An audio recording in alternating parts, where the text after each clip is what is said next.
Assalamualaikum warahmatullahi wabarakatuh. Perkenalkan nama saya Fadil Firmansyah dengan nomor NPM lulus 3041005. Di sini saya akan mempraktekkan keterampilan menjelaskan mata kuliah pembelajaran mikro BSI. Assalamualaikum. Waalaikumsalam. Benar ini kelas Bapak? Ya Pak. 11B bahasa Indonesia. Ya Pak. Izin ya. Ya Pak. Duduk. Oke, sebentar. Dia berpikir.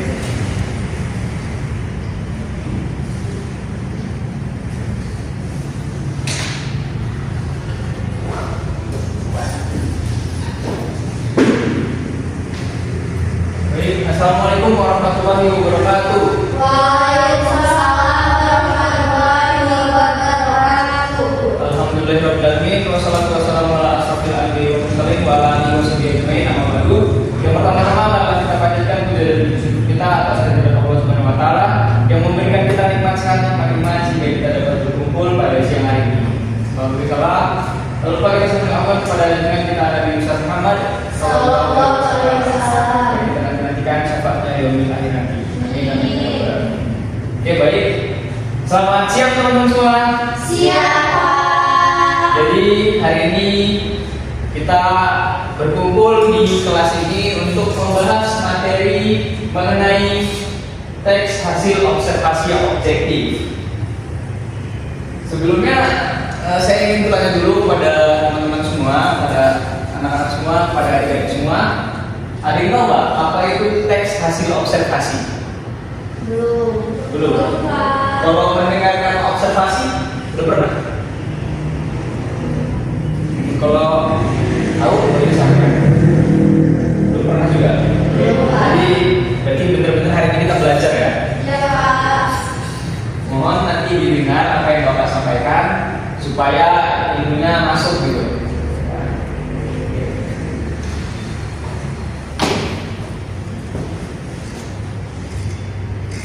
Nah, sebelum kita masuk ke dalam pembelajaran, di sini ada tujuan pembelajarannya dulu, anak-anak sekalian. Nah, ini tujuan pembelajarannya ada 3. Oke, ini akan Bapak bacakan. Setelah mempelajari materi ini, peserta didik diharapkan yang pertama memahami pengertian teks hasil observasi, yang kedua mengenali struktur teks hasil observasi, yang ketiga menulis teks hasil observasi yang bersifat objektif dan faktual. Oke, lalu, nah, adik bisa bantu Bapak untuk membaca materi kita satu orang? Ya Pak. Oke, silakan. Jadi pengertian dari teks hasil observasi itu teks yang berisi laporan mengenai hasil pengamatan terhadap suatu objek, fenomena atau peristiwa berdasarkan fakta yang ditemukan secara langsung. Nah, baik, terima kasih kepada Nanda. Nah, jadi dapat disimpulkan bahwa teks observasi adalah teks yang berisi laporan mengenai pengamatan suatu objek. Itu saja untuk intinya, lebih mudah dipahami. Mungkin selanjutnya itu ada karakteristik. Yang pertama, karakteristiknya itu teks hasil observasi itu harus objektif. Harus objektif itu teks itu harus sesuai dengan apa yang ada di lapangan. Tidak kita dalam menulis hasilnya itu kita tidak melebihkan atau mengurang-urangkan, karena memang harus bersifat objektif sesuai dengan apa yang ada. Lalu yang kedua berdasarkan fakta. Nah, mungkin objektif dan berdasarkan fakta ini mungkin sama ya teman-teman ya. Berdasarkan fakta juga itu dinilai secara objektif, tidak subjektif. Seperti kita menilai orang karena kita kenal, kita nilai bagus-bagus itu enggak. Kita harus menilai secara objektif berdasarkan fakta. Lalu yang ketiga, tidak mengandung opini dan asumsi. Nah, dalam penulisan itu kita tidak menambahkan seperti dalam bentuk gimana ya? Misalnya kita membuatnya gini, tidak mengandung opini dan asumsi itu tempat ini sangat rekomendasi gitu, sangat recommended gitu. Enggak, kita harus menulis itu berdasarkan fakta yang ada, tidak melebih-lebihkan dan tidak menambahkan opini dan asumsi. Jadi kembali lagi seperti yang tentang yang 1 dan 2 bersifat objektif dan fakta. Tuh. Nah, ini ada struktur hasil teks hasil observasi. Ada yang bisa bacakan ketiga hal tersebut. Satu orang ya, bantu Bapak untuk membacakan. Saya Pak. Silakan. Boleh. Struktur teks hasil observasi terdapat 3 struktur. Ya. Yang pertama, pernyataan umum. Pernyataan umum ini berisi pengantar tentang objek atau fenomena yang diamati. Yang kedua, deskripsi bagian. Deskripsi bagian ini berisi penjelasan detail tentang bagian-bagian objek atau fenomena. Dan yang terakhir, deskripsi manfaat. Menjelas fungsi atau manfaat objek yang diamati. Nah, baik, terima kasih kepada Gustina. Nah, jadi dalam struktur teks hasil observasi ini ada 3, teman-teman. Yang pertama, pernyataan umum. Nah, pernyataan umum ini berisi tentang objek dan fenomena yang diamati. Misalnya kita mengamati sebuah tempat gitu ya. Misalnya kita mengamati perpustakaan. Nah, kita bikin nih di dalam teks observasi itu, teks observasi itu kita jelasin apa itu perpustakaan, tempat perpustakaan tempat apa, bagaimana perpustakaan itu, gitu lah. Pokoknya yang mendeskripsikan sebuah perpustakaan gitu, kan berisi pengantar gitu kan. Pengantar, jadi kita menjelaskan dulu bagaimana apa itu perpustakaan gitu, perpustakaan tempat apa gitu. Lalu yang kedua, deskripsi bagian, penjelasan detail tentang bagian-bagian objek atau fenomena. Nah, di sini juga di bagian deskripsi bagian ini kita menjelaskan lebih dalam lagi tentang tadi kan contohnya perpustakaannya, kita jelaskan lagi tentang apa itu perpustakaan, bagaimana, terus ya kita mendeskripsikan lah apa itu perusahaan. Deskripsi. Teman juga pada tahu belum apa itu deskripsi? Apa? Jadi deskripsi itu adalah teks yang berisikan gambaran tentang suatu objek. Nah, ya begitu. Untuk teks itu kan sebetulnya itu. Nah, deskripsi juga ada hubungannya ke teks hasil observasi gitu, berguna juga gitu. Jadi kita harus paham juga tentang apa itu teks deskripsi. Lalu yang ketiga ada deskripsi manfaat. Nah, tadi kan objeknya perpustakaan kita amati contohnya. Jadi penjelasan fungsi ini, deskripsi manfaat ini kita kasih tahu nih manfaat dari perpustakaan gitu. Terus ya fungsi perpustakaan gitu kan. Teman-teman pasti pada tahu ya apa itu fungsi perpustakaan gitu kan, manfaat perpustakaan gitu. Kira-kira tahu nggak nih? Iya ini. Gimana? Ada yang bisa nggak mendeskripsikan apa itu perpustakaan? Maksudnya ada satu orang? Ya. Apa bapak tunjuk aja? Nggak ada. Ya. Nanti dah. Oh iya, sebelum itu tadi bapak lupa ngecek kehadiran teman-teman ya. Sebentar ya. Nah, sebelum hadir. Sini hadir semua apa lagi hadir? Ada yang hadir Pak. Ada yang hadir. Oke, kita panggil salah satu ya. Iya Pak. Lihat teman-teman. Mana? Ada hadir Pak. Dia hadir. Ada konfirmasi teman-teman? Tidak. Tidak ada. Berarti kita kasih apa aja ya? Iya Pak. Lalu Gustina Pramudia. Hadir. Nanda. Hadir Pak. Hadir. Dimas Sandi. Hadir. Dewayu. Hadir Pak. Terus Dila Biladi. Tidak ada juga. Tahu nggak teman-teman yang mana? Nggak tahu. Sakit. Ada suratnya nggak? Enggak. Nggak ada. Katanya sih Pak. Sakit. Katanya. Iya. Jadi teman-teman besok kalau mau izin sakit atau apa itu kirim surat ya. Baik Pak. Karena takutnya kan bisa aja dibohong kan. Ini tahu. Oke. Baik. Selanjutnya tadi bagaimana? Sampai langkah-langkah menulis teks hasil observasi. Nah, jadi dalam menulis teks hasil observasi itu ada 4 langkah teman-teman. Yang pertama, tentukan objek atau fenomena yang akan diamati. Nah, ini penting ya, karena kalau kita nggak tahu apa yang mau kita amati, apa yang mau kita jadikan teks hasil observasi kan? Nah, dari itu Bapak memberi contoh perpustakaan. Lalu yang kedua, lakukan pengamatan secara langsung dan catat data penting. Nah, untuk kita tahu apa itu perpustakaan, bagaimana itu perpustakaan, kita perlu turun langsung ke lapangan. Kita melihat bagaimana sih perpustakaan itu, apa aja sih isinya, gitu kan? Nah, terus kita catat tuh data-data penting yang ada di perpustakaan itu. Lalu yang ketiga, susun hasil observasi sesuai struktur teks. Ya, terus yang keempat, gunakan bahasa baku dan jelas dari opini pribadi. Nah, dalam menyusun teks hasil observasi ini, kita harus menggunakan bahasa yang baku dan jelas agar mudah dipahami oleh pembaca teks tersebut. Lalu kita juga menghindari opini pribadi, gitu. Misalnya kita menambahkan, kita merekomendasikan tempat itu nggak usah dulu teman-teman, karena kita menilai teks hasil observasi itu secara objektif. Oke, lanjut. Nah, ini ada Bapak buatkan sedikit contoh teks hasil observasi. Teman-teman ada bisa baca nggak? Nggak kelihatan ya? Sabar di Zoom ya.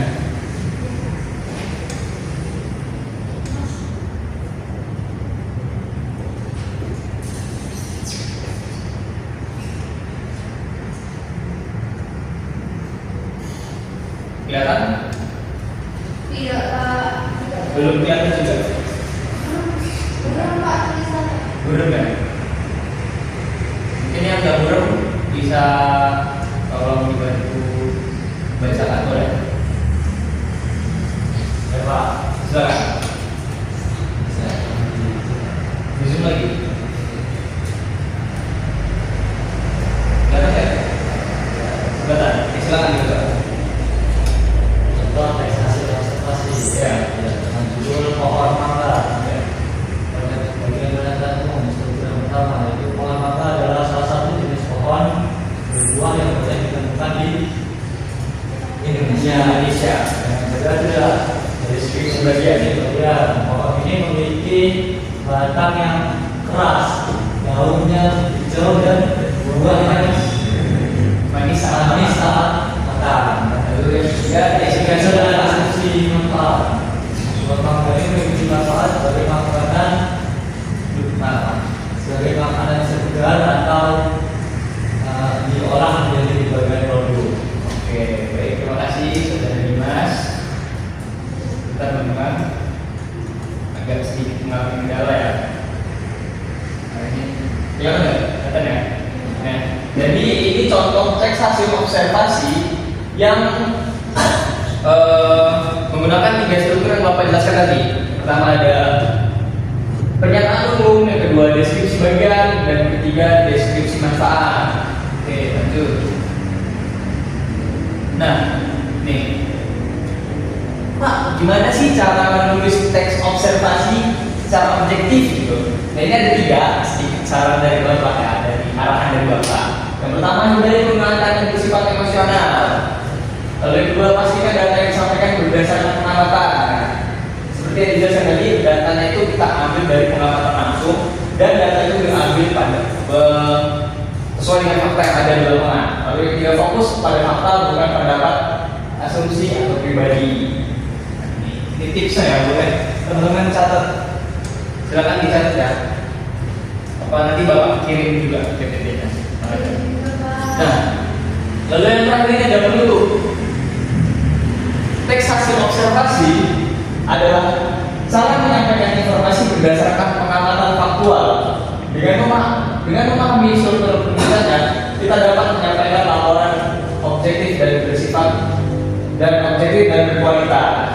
Semoga materi ini bermanfaat untuk anak-anak semua. Lalu yang terakhir, sebelum Bapak menutup pembelajaran pada siang hari ini, ada nggak yang mau bertanya atau masih bingung gitu tentang teks hasil observasi? Cukup ya? Cukup, Bapak. Oke, baik, jika cukup, selesai. Saya tutup lagi persepsi. Refleksi, mas. Ya, refleksi buat teman-teman, satu orang aja merefleksi. Silakan.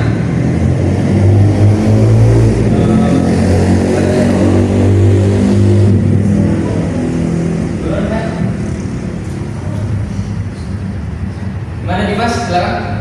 Ya. Untuk refleksi hari ini harus kita tangkap itu hasil observasi itu adalah teks yang berisikan informasi dari berdasarkan pengalaman yang kita lakukan di lapangan. Ya, kan? Jadi teks apa namanya observasi itu teks ya observasi itu adalah pernyataan umum dengan instruksi bagian dan dari sisi Oke, kasih tangan dulu teman-teman. Oke, mungkin itu saja ya teman-teman materi yang dapat Bapak sampaikan hari ini mengenai menulis teks hasil observasi yang objektif. Semoga apa yang kita dapatkan hari ini bermanfaat di kemudian hari bagi kita semua. Amin. Semoga anak-anak sekalian menjadi anak-anak yang soleh, solehah, berbakti pada orang tua, berguna bagi agama, bangsa dan juga negara. Mungkin itu saja yang dapat Bapak sampaikan. Terima kasih. Wassalamualaikum warahmatullahi wabarakatuh. Waalaikumsalam warahmatullahi wabarakatuh. Terima kasih, Bapak. Jadi teman-teman untuk pertemuan kali ini kita ada tugas ya. Ya, Pak. Terima kasih ya, Pak. Sama.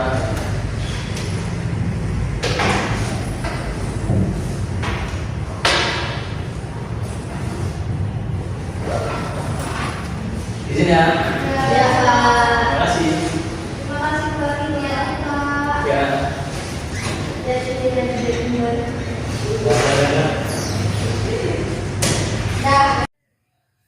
Assalamualaikum warahmatullahi wabarakatuh. Perkenalkan, saya Guslina Pramudia dengan NPM 2213041045.